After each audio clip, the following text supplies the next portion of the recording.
बिस्मिल्लाहिर्रहमानिर्रहीम, अस्सलाम वालेकुम। आज जो हम करने जा रहे हैं वो चैप्टर नंबर 13 के न्यूमेरिकल्स हैं, जिसमें पहले दो न्यूमेरिकल तो निहायत आसान हैं, अगले न्यूमेरिकल्स वो भी आसान हैं लेकिन पहले दो से मुश्किल है। ठीक है, तो देखते हैं कि फर्स्ट टू न्यूमेरिकल्स हमारे पास किस तरह से आसान है। तो पहला न्यूमेरिकल देखें, how many electrons pass through an electric bulb in 1 minute if the 300 milli ampere current is passing through it. ठीक है, कि अगर हमारे पास कोई इलेक्ट्रिक बल्ब है, ठीक है, इलेक्ट्रिक बल्ब में से 300 मिली एम्पेयर करंट गुजर रहा है, तो बताएं कि 1 मिनट में उसमें से कितने इलेक्ट्रॉन्स गुजरेंगे। ठीक है, तो डाटा इसका लिखते हैं कि टाइम कितना दिया हुआ है।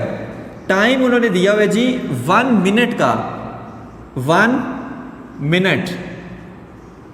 मिनट का मतलब 60 सेकेंड। टाइम कितना है? 60 सेकेंड है।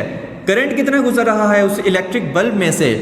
वो गुजर रहा है 300 मिली एम्पेयर, यानी कि 300 इंटू 10⁻³ एम्पेयर। ठीक है, पूछा क्या गया है कि नंबर ऑफ इलेक्ट्रॉन्स कितने गुजरेंगे 1 मिनट में उस बल्ब में से। ठीक है, तो जो फार्मूला होता है वो क्या होता है? I = Q/T।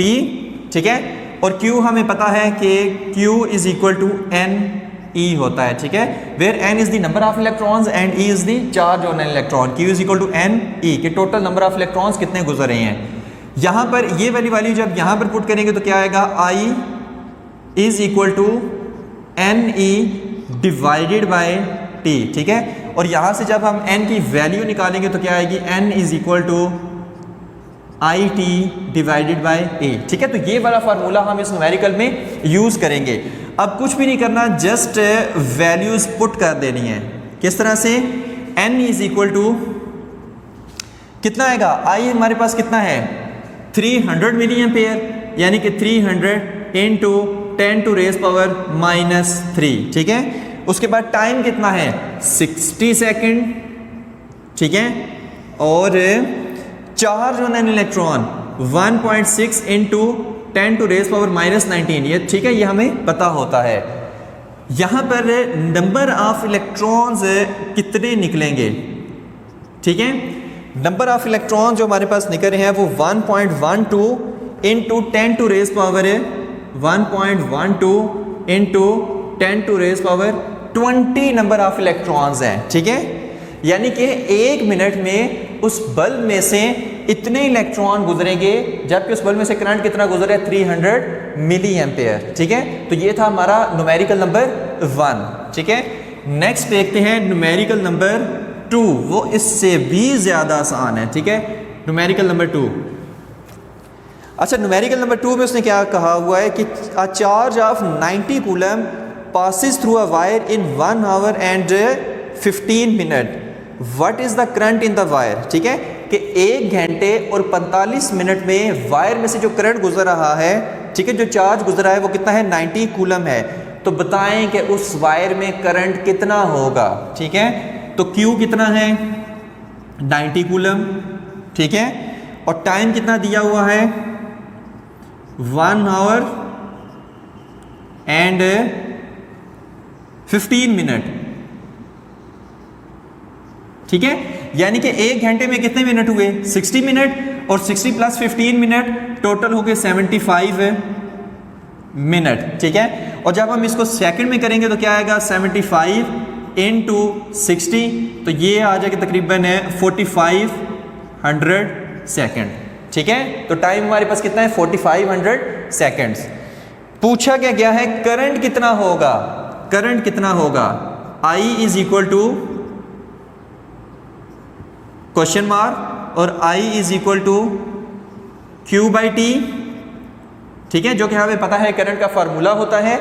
चार्ज कितना है? 90 कूलम। टाइम कितना है? 4500 सेकेंड। तो ये आ जाएगा 1/50 और 0.02 एम्पेयर। ठीक है, तो आंसर इसका कितना हुआ है? 20 मिली एम्पेयर। ठीक है, जब हम इसको मिली एम्पेयर में लिखना चाहेंगे तो पॉइंट को उधर मूव करेंगे 1, 2 और 3, तो कितना आएगा? I = 20 milli ampere. ठीक है, तो ये इसका क्या है आंसर है। आप जस्ट 0.02 एम्पेयर भी लिख सकते हैं, यहाँ तक ही ठीक है, लेकिन अगर आप मिली एम्पेयर में लिखना चाहते हैं तो 20 मिली एम्पेयर आएगा। ठीक है, तो ये था हमारे पास न्यूमेरिकल नंबर 2। अभी जो नेक्स्ट न्यूमेरिकल है नहायत आसान न्यूमेरिकल है, इसके पास स्टेप्स याद रखने हैं कि हमने स्टेप वाइज किस किस तरह से इसको करना है। अगर वो स्टेप याद रह गए तो ये सारा न्यूमेरिकल नहायत आसान हो जाएगा। तो न्यूमेरिकल नंबर 3 हमारे पास क्या है, find the equivalent resistance of the circuit, total current drawn from the source and the current through each resistor. ठीक है, मालूम क्या करना है वो चीज़ देखें। अच्छा, वो कह रहे हैं कि ये सर्किट दिया हुआ है, ठीक है, आप बताएं कि इस सर्किट की इक्विवेलेंट रेजिस्टेंस क्या है। नंबर 1 चीज़, एक हमने क्या फाइंड करी, इक्विवेलेंट रेजिस्टेंस। फिर उसने कहा है कि इस सर्किट में टोटल करंट कितना हमें ये सोर्स प्रोवाइड कर रही है। ठीक है, एक वो मालूम करना है। फिर जो R1 के क्रॉस करंट गुजर रहा है वो मालूम करना है, R2 के क्रॉस करंट गुजर रहा है, R3 रेजिस्टेंस के क्रॉस करंट गुजर रहा है। इन तीनों रेजिस्टेंसेस के क्रॉस हमने करंट को फाइंड करना है कि कितना करंट गुजर रहा है। तो फाइंड क्या क्या करना है, RE equivalent resistance current I total current, I1 through resistor R1, I2 through resistor R2 और I3 थ्रू रेजिस्टर R3। ठीक है, तो ये चीज़ें हमने क्या करनी है, फाइंड करनी है। तो सबसे पहले हम फाइंड करेंगे इक्विवेलेंट रेजिस्टेंस। ठीक है, इक्विवेलेंट रेजिस्टेंस। तो देखो इक्विवेलेंट रेजिस्टेंस का मतलब है कि यहाँ पर लगी हुई है 1, 2 और 3 रेजिस्टेंस। इन तीनों रेजिस्टेंस को मिलाकर जो एक रेजिस्टेंस आएगी, ठीक है, वो कितनी आएगी। ठीक है, इन तीनों रेजिस्टर को मिलाकर एक जो रेजिस्टर बनेगा वो कितनी रेजिस्टेंस का होगा। ठीक है, तो गौर से सुनो, यहाँ पर देखें कि ये जो 2 रेजिस्टर हैं ये क्या है, आपस में पैरेलल में लगे हुए हैं। और पैरेलल रेजिस्टर को एक बनाने के लिए, मतलब उनकी इक्विवेलेंट रेजिस्टेंस फाइंड करने के लिए हम क्या करते थे, फार्मूला हमारे पास कौन सा था, 1/RE is equal to 1/R1 plus 1/R2। ठीक है, यहां पर RE है तो इसकी जगह हम R डैश लगा लेंगे। ठीक है, बताएंगे क्यों। R डैश इसको क्या दिया, और 1/R1 प्लस 1/R2। ठीक है, अब इसमें क्या करना है कि वैल्यूज पुट कर देनी है। 1/R dash is equal to R1 और R2 की वैल्यू कितनी है, R1 की वैल्यू 6, R2 की वैल्यू 6। तो यहां पर क्या आ जाएगी, 1 divided by 6 plus 1 divided by 6। तो आंसर क्या आ जाएगा, 2 डिवाइडेड बाई 6 R डैश, और R डैश कितना आएगा 1/3, सॉरी 1/R डैश है यहाँ पर, 1/R डैश, यहाँ पर भी 1/R डैश। ठीक है, और R डैश कितना आएगा 3 ओम। ठीक है, R डैश कितना आया 3 ओम। यानी कि मैंने क्या किया, पहले इन 2 रेजिस्टेंसेस को एक बना लिया। ठीक है, तो यहां पर जब ये 2 रेजिस्टेंसेस एक बन गई तो वो टोटल कितनी आई, 3 ओम आई। ठीक है, तो इस सर्किट से ये वाला बन गया। ठीक है, तो कितनी आई, R डैश, इसको हम R डैश का नाम दे लेते हैं, इज इक्वल टू 3 ओम वो जो आई थी, और R3 जो पहले से मौजूद है वो कितनी है, R3 इज इक्वल टू 3 ओम। ठीक है, अब देखिए ये रेजिस्टेंस है, ये जो रेजिस्टेंसेस है ये आपस में क्या है, सीरीज में है। और सीरीज में रेजिस्टेंस निकालने का फार्मूला क्या है, हम जस्ट इन दोनों को ऐड कर देते हैं। ठीक है, तो जब दोनों को ऐड कर देते हैं तो कितनी आएगी, R equivalent is equal to R dash plus R3। तो R इक्विवेलेंट हमारे पास आएगी 3 प्लस R डैश 3 थी, R3 भी 3 है, और R इक्विवेलेंट आ जाएगी 6 ओम। ठीक है, तो ये हमने क्या कर ली, फाइंड रेजिस्टेंस कर ली R इक्विवेलेंट। ठीक है, तो ये चीज़ याद रखनी है। यानी कि इन दोनों को जब मैंने मिलाया 3 + 3 तो R इक्विवेलेंट रेजिस्टेंस कितनी आई, R इक्विवेलेंट रेजिस्टेंस 6 ओम। ठीक है, तो ये हमारे पास क्या आ गई, total resistance of the circuit आ गई। 3 रेजिस्टेंसेस से 3 को हमने एक बना दिया। ठीक है, तो टोटल कितनी आई, इस पे पैरेलल वाला रूल लगा, फिर ये सीरीज में होगी, फिर सीरीज वाला लगा, तो फिर ये 6 ओम में रेजिस्टेंस आ गई। तो एक चीज फाइंड होगी, क्योंकि एक चीज उसने कहा था कि आर इक्विवेलेंट फाइंड करें, ठीक है। अब नेक्स्ट चीज उसने कहा है कि टोटल करंट फाइंड करें। तो टोटल करंट फाइंड करने का फार्मूला क्या होता है वो चीज देखते हैं,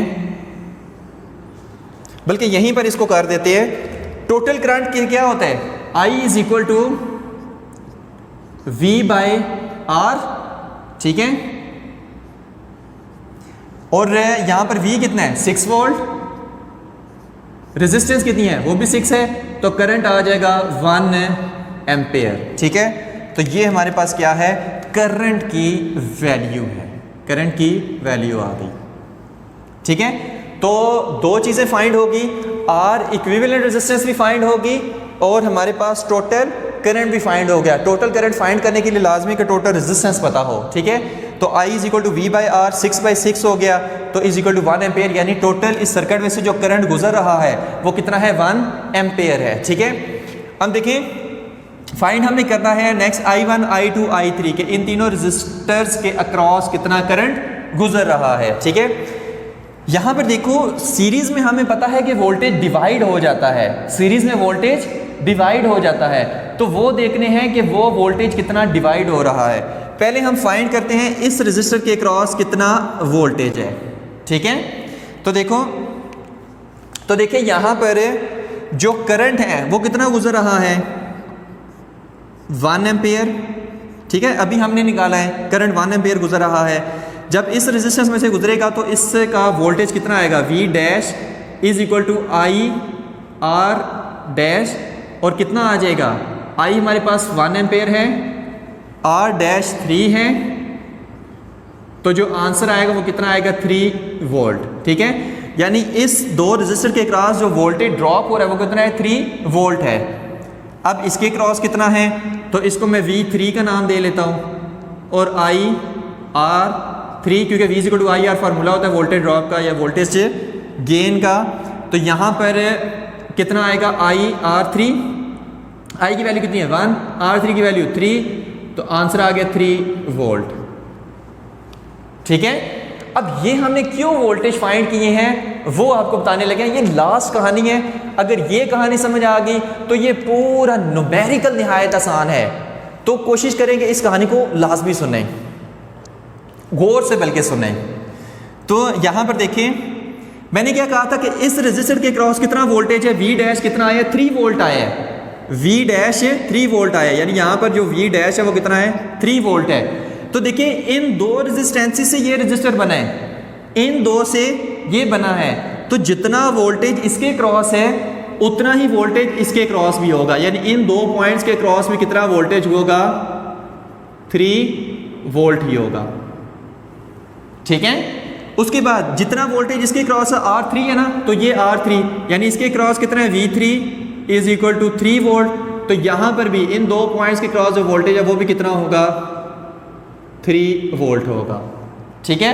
और हमें पता है कि जब दो रेजिस्टर पैरेलल में लगे हुए हों तो वोल्टेज डिवाइड नहीं होता बल्कि करंट डिवाइड होता है।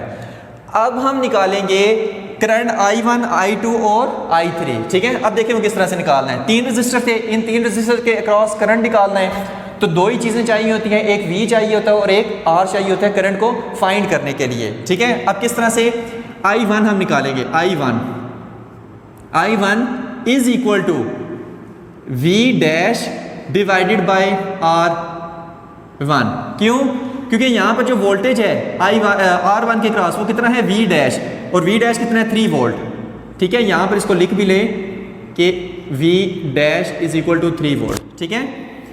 अब R2 के क्रॉस है, R2 के क्रॉस करंट I2 है, ठीक है, और इसके क्रॉस भी वोल्टेज है V डैश ओवर R2, ठीक है। R3 के क्रॉस करंट I3 है, और यहां पर जो वोल्टेज है वो V3 डिवाइडेड बाय R3 है, ठीक है। इस 3 वोल्ट को हम लिख लेते हैं कि V3 is equal to 3 volt, ठीक है, जो यहां पर निकाला है। अब हमने वैल्यूज पुट करके आंसर निकालने और कहानी खत्म। अब देखिए V डैश कितना है, 3 वोल्ट, R1 कितना है, 6 ओम, तो 3 डिवाइडेड बाय 6 कितना आ गया, 1 by 2 is equal to 0.5 ampere. ठीक हो गया। I2 कितना है, V डैश यहाँ पर 3 वोल्ट है और R2 कितना है 6 है, तो कितना आ जाएगा, रेड से इसको मेरा दिल है कि लिख ले, तो 3 divided by 6 is equal to 1/2 is equal to 0.5 ampere. ठीक है। अब इसके क्रॉस कितना है, 3 और 3 यानी वोल्टेज 3 है, रेजिस्टेंस भी 3 है, तो 3 डिवाइडेड बाई 3 कितना आएगा 1 एम्पेयर।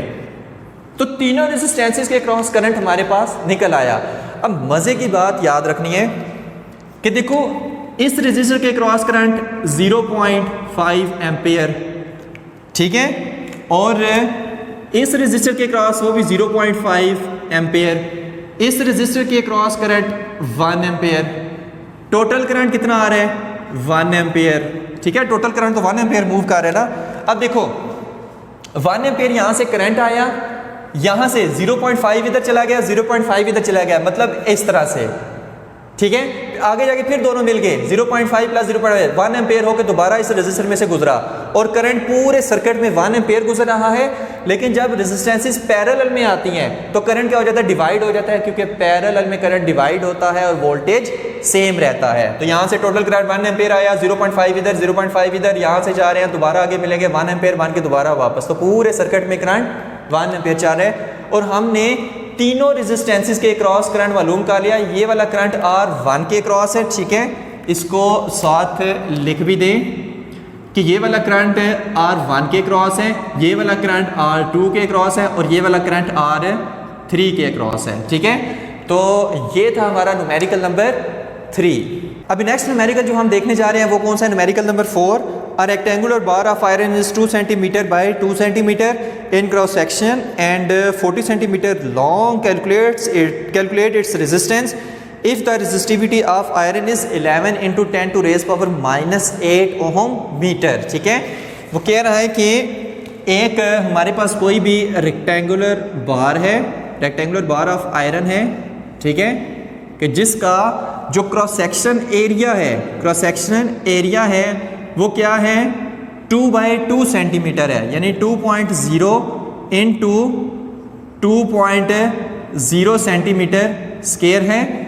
जब ये हम इसको खोलेंगे तो कितना आ जाएगा 4 सेंटीमीटर स्क्वायर आ जाएगा। ठीक है, और हमें पता है कि सेंटीमीटर स्क्वायर को हम मीटर स्क्वायर में किस तरह से कन्वर्ट करते हैं, तो 4 डिवाइडेड बाय 100 का स्क्वायर आ जाएगा। ठीक है, क्योंकि सेंटीमीटर को मीटर में करना हो तो डिवाइडेड बाय 100 करते हैं, लेकिन क्योंकि ये मीटर स्क्वायर है तो इस वजह से 4 डिवाइडेड बाय 100 का स्क्वायर करेंगे तो आंसर आएगा 4 into 10 to raise power -4 metre square. ठीक है, तो ये इसका क्या है, एरिया है इससे आयरन बार का। और लेंथ कितनी दी हुई है, लेंथ L से शो करते हैं, वो कितनी है 40 सेंटीमीटर, 40 सेंटीमीटर, यानी कि जब हम इसको मीटर में करेंगे डिवाइडेड बाय 100 करेंगे तो 0.4 मीटर आएगी। ठीक है, उसके बाद रेजिस्टिविटी कितनी दी हुई है, rho is equal to 11 into 10 to raise power -8, 11 into 10 to raise power -8 ohm metre, ohm metre. ठीक है, तो ये हमारे पास है डाटा इसका। ठीक है, फाइंड क्या करना है, फाइंड हमने करना है रेजिस्टेंस,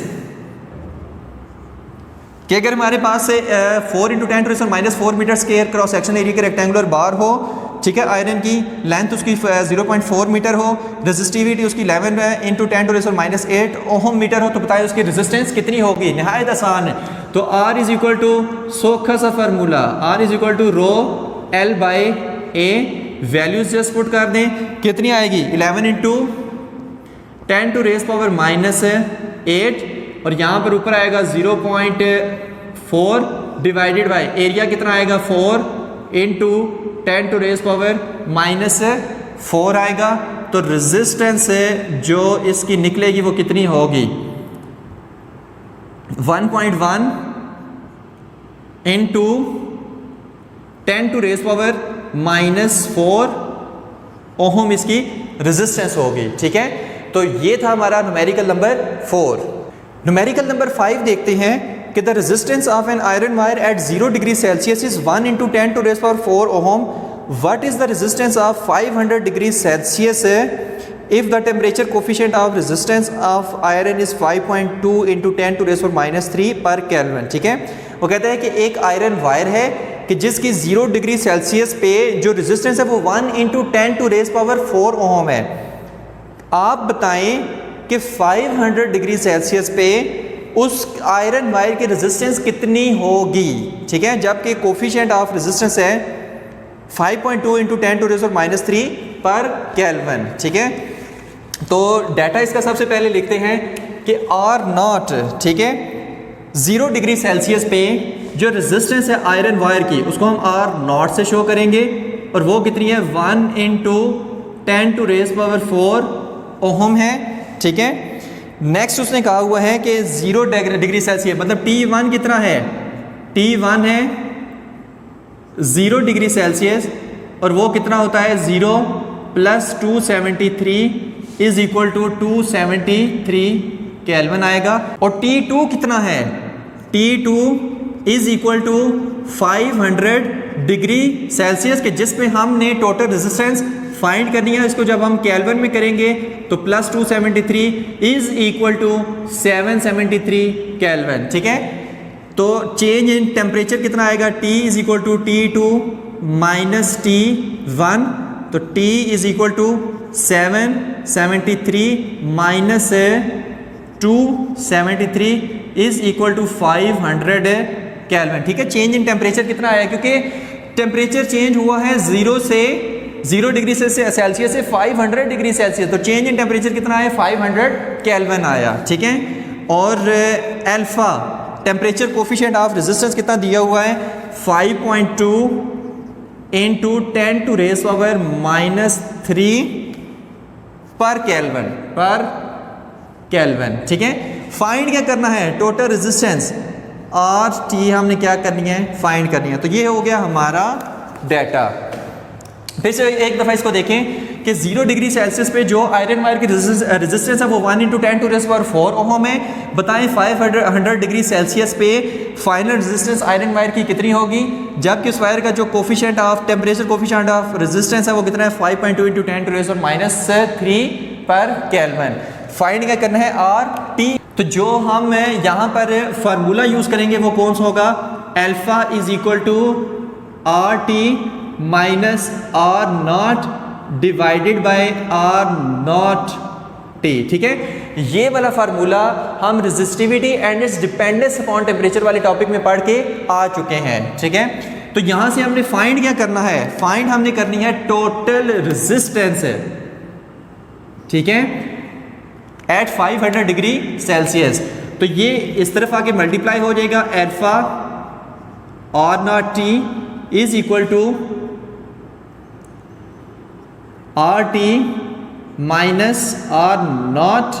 ठीक है, और RT फाइंड करना है, R0 उठा के इधर ले आए, alpha R0 T plus R0 is equal to RT। ठीक है, इसको मैं इस तरह से भी लिख सकता हूं, RT is equal to R0 plus alpha R0 T। ठीक है, यहां से अगर मैं R0 को कॉमन लूं तो क्या आ जाएगा 1 प्लस अल्फा T। ठीक है, तो ये वाला फार्मूला इसमें लगेगा जिसमें हमारे पास लास्ट रेजिस्टेंस फाइंड हो जाएगी। तो RT is equal to R0 की वैल्यू कितनी है 1 into 10 to raise power 4 ohm, तो पुट कर दो यहाँ पर 1 इंटू 10 टू रेज पावर 4 और 1 प्लस अल्फा की वैल्यू कितनी है 5.2 into 10 to raise power -3, 5.2 into 10 to raise power -3 और टेम्परेचर डिफरेंस कितना है 500 केल्विन, तो यहाँ पर हम पुट करेंगे 500। ठीक है, तो जो आंसर आएगा वो कितना आएगा, RT is equal to 3.6 into 10⁻⁴ ohm. ठीक है, तो ये था हमारा न्यूमेरिकल नंबर 5 के 500 डिग्री सेल्सियस पे जो आयरन वायर की रेजिस्टेंस होगी वो 3.6 इंटू 10⁴ ओहम होगी।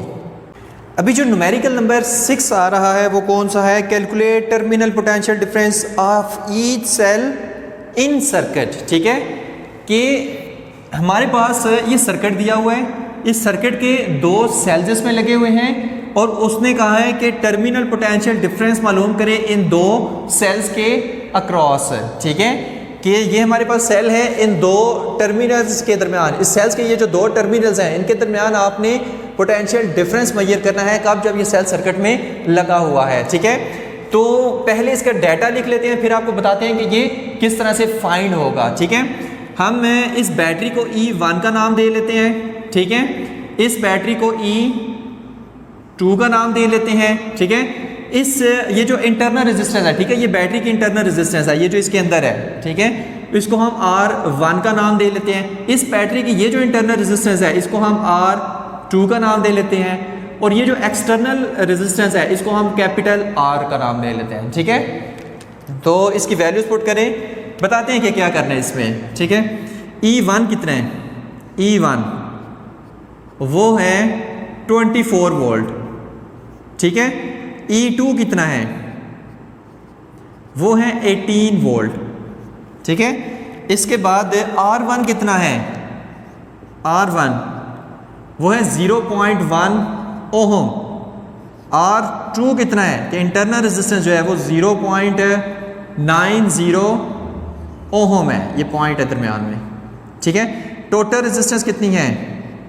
R is equal to 8 ohm, इसको सिंपल 8 ओहम लिखते हैं। ठीक है, और फाइंड हमने क्या करना है?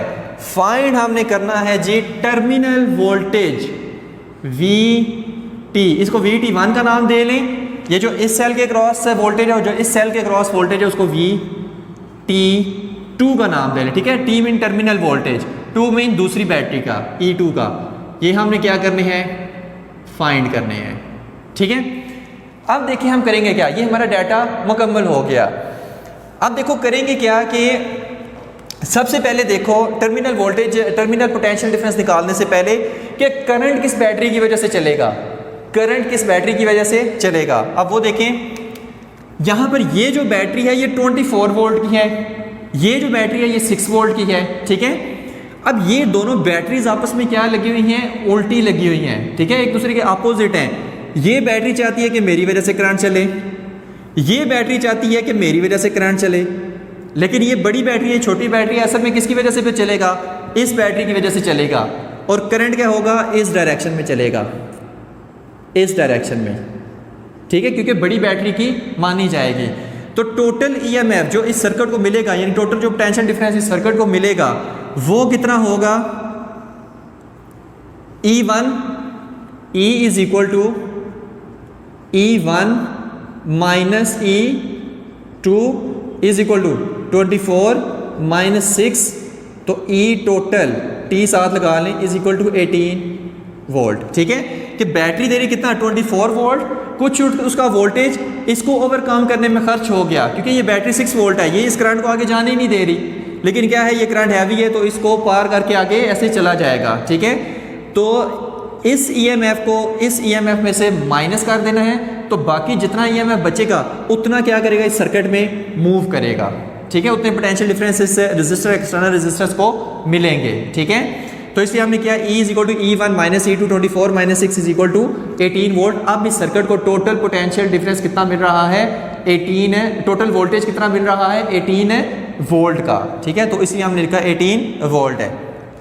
अच्छा, अभी नेक्स्ट चीज़ देखें क्या हम करने वाले हैं कि जो हमारे पास फार्मूला होता है वो क्या होता है? E minus IR।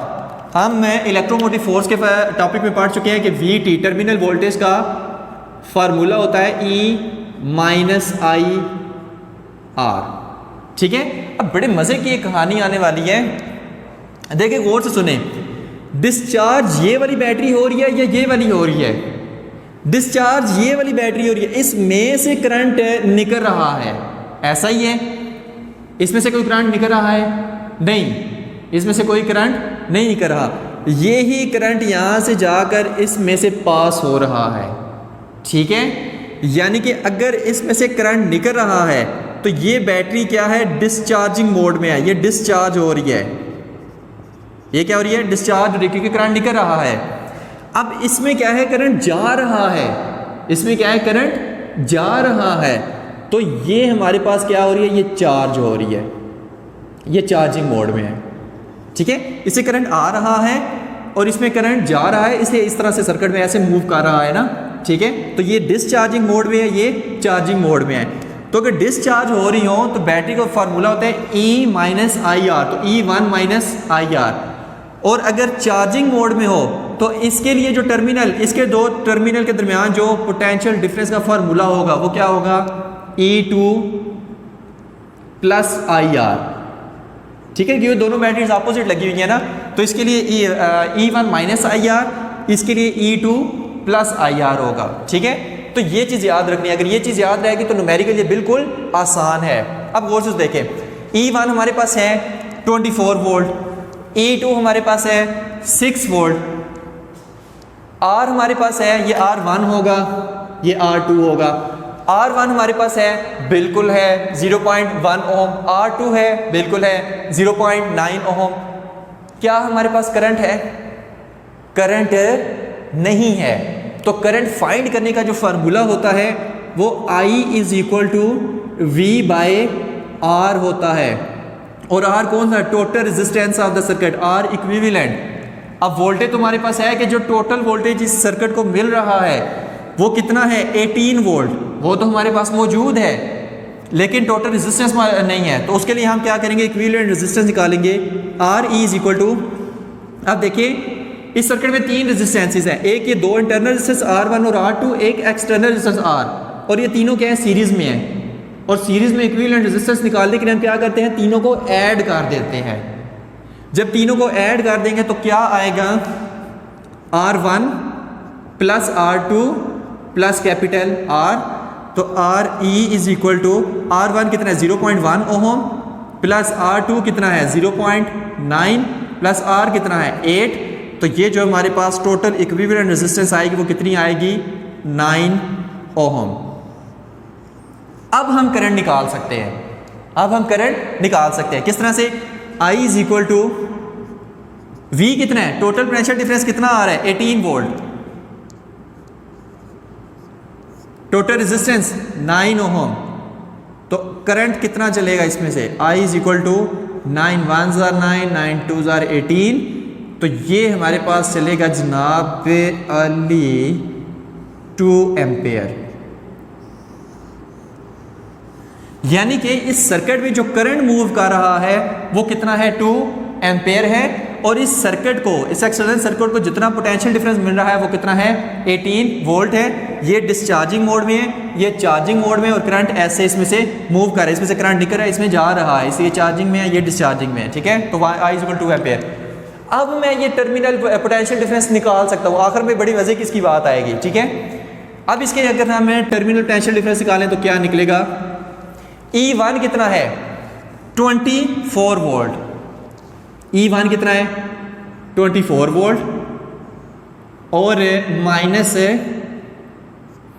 I कितना है 2 एम्पेयर, R1 कितना है 0.1 ओहम है, ठीक है। तो यहां से जो हमारे पास इसका आंसर निकलेगा, इधर ही मेरा दिल लिख दे, वो कितना निकलेगा, तकरीबन 23.8 वोल्ट निकलेगा, 23.8 वोल्ट, ठीक है। यानी कि जो VT1 है, इस बैटरी के क्रॉस जो पोटेंशियल डिफरेंस है वो कितना है, 23.8 वोल्ट। बताते हैं एक आगे मजे की कहानी इसकी आएगी। और इसके क्रॉस अगर देखें, E2 कितना है 6 वोल्ट, प्लस I ये कितना है 2 एम्पेयर, R2 कितना है 0.9 था, ठीक है। और ये हमारे पास कितना आ जाएगा, तकरीबन 7.8 वोल्ट, ठीक है। तो इस बैटरी के क्रॉस पोटेंशियल डिफरेंस कितना है 7.8 वोल्ट आ जाएगा। ठीक है, अब जो बात समझने वाली है वो चीज़ देखनी है, बड़े मज़े की कहानी आने वाली है कि देखें 24 वोल्ट है, ठीक है, लेकिन जब सर्किट पे इसने टर्मिनल पोटेंशियल डिफरेंस इसके क्रॉस कितना आ रहा है 23.8 वोल्ट, यानी 24 से कम है, यानी ये क्या है डिस्चार्जिंग मोड में है। ठीक है, और इसमें ये जो इसके दो टर्मिनल्स का पोटेंशियल डिफरेंस है, इन दो टर्मिनल्स का पोटेंशियल डिफरेंस वो क्या है कि VT1 लेस देन है E1 से। ठीक है, कि इन दो टर्मिनल्स के दरमियान क्रॉस पोटेंशियल डिफरेंस कितना है 23.8 है, EMF इसका 24 है, तो इसलिए terminal potential difference less than E1 है। अब इसमें आए, देखिए चार्जिंग मोड में बैटरी तब ही आएगी जब उसके दो टर्मिनल्स के दरमियान पोटेंशियल डिफरेंस ज्यादा होगा, अदरवाइज कभी भी बैटरी चार्जिंग मोड में इसमें नहीं आएगी। अब इसके ये जो दो टर्मिनल्स के दरमियान पोटेंशियल डिफरेंस है वो कितना आ रहा है 7.8 वोल्ट आ रहा है, इसका EMF कितना है 6 वोल्ट, यानी कि इस केस में ये 7.8 वाले केस में VT ग्रेटर देन है E2 से, तो इसीलिए ये क्या है चार्जिंग मोड में है। क्यों? इसके दो टर्मिनल्स का पोटेंशियल डिफरेंस इसके EMF से ज्यादा है। ठीक है, इसलिए ये चार्जिंग मोड में और ये डिस्चार्जिंग मोड में है। तो ये हाँ यही हमने फाइंड कर रहे थे कि VT1 हमारे पास 23.8 वोल्ट आया है और VT2 यहाँ पर लिख भी देते हैं कि VT1 हमारे पास आया है 23.8 वोल्ट और VT2 मतलब टर्मिनल वोल्टेज कितना आया है 7.8 वोल्ट। ठीक है, और ये ही हमसे पूछा गया था। ठीक है, तो ये आपने याद रखना है। तो ये था हमारा न्यूमेरिकल नंबर 6।